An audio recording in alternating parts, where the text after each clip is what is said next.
Good morning student, स्वागत है आपका भजनपाल भारती इंटर कॉलेज के डिजिटल वर्ल्ड में। हमारा आज जो प्रकरण होगा वो पाठ 3 होगा। पाठ का नाम होगा क्या लिखूं और इसके राइटर हैं पद्मलाल पुन्नालाल बख्शी। तो मैंने इसकी जो जीवन परिचय था वो कल मैं आपको इसे समझा चुका हूँ। आज इसकी जो चैप्टर की व्याख्याएं हैं वो आपको पहले पैराग्राफ समझाऊँगा, उसके बाद ही आपको करने के लिए दी जाएंगी। तो सबसे पहले समझते हैं, मुझे आज लिखना ही पड़ेगा। अंग्रेजी के प्रसिद्ध निबंध लेखक ए जी गार्डनर का कथन है कि लिखने की एक विशेष मानसिक स्थिति होती है।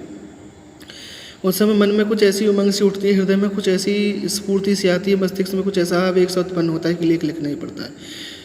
तो लेखक कह रहा है, लेखन के लिए आवश्यक मनोभावों का उल्लेख करते हुए अंग्रेजी के प्रसिद्ध निबंध लेखक ए जी गार्डनर का कथन है कि लेखन के लिए एक विशेष प्रकार की मानसिक स्थिति का होना नितांत आवश्यक है।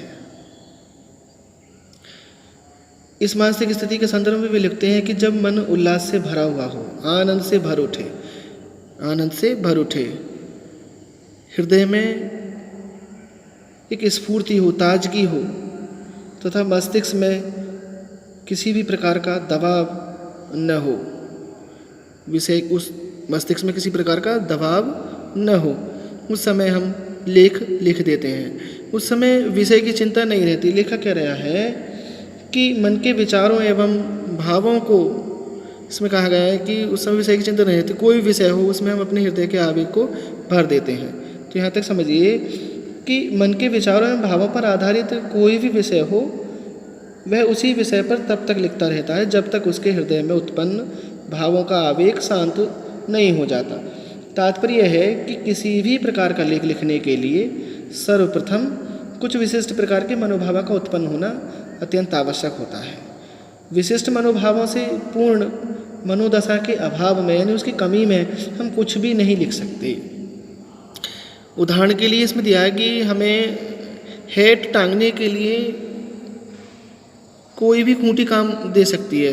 उसी तरह अपने मनोभावों को व्यक्त करने के लिए कोई भी विषय उपयुक्त हो। असली वस्तु हेट है, खूंटी नहीं। इस तरह मन के भावों को भाव ही तो यथार्थ वस्तु है, विषय नहीं। इसमें कहा गया है कि हेट टांगने के लिए हमें खूंटी चाहिए, चाहे वो खूंटी सोने की हो, चाहे वो खूंटी लोहे की हो, चाहे वो खूंटी लकड़ी की हो, लेकिन उस पर टंगेगी क्या? उस पर टंगेगी हेट।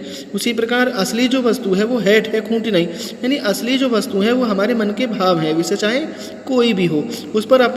उस विषय पर हम तब तक हम लिखते रहेंगे जब तक हमारे हृदय का जो आवेग है, हमारे जो हृदय की जो विचार हैं वो शांत न हो जाए।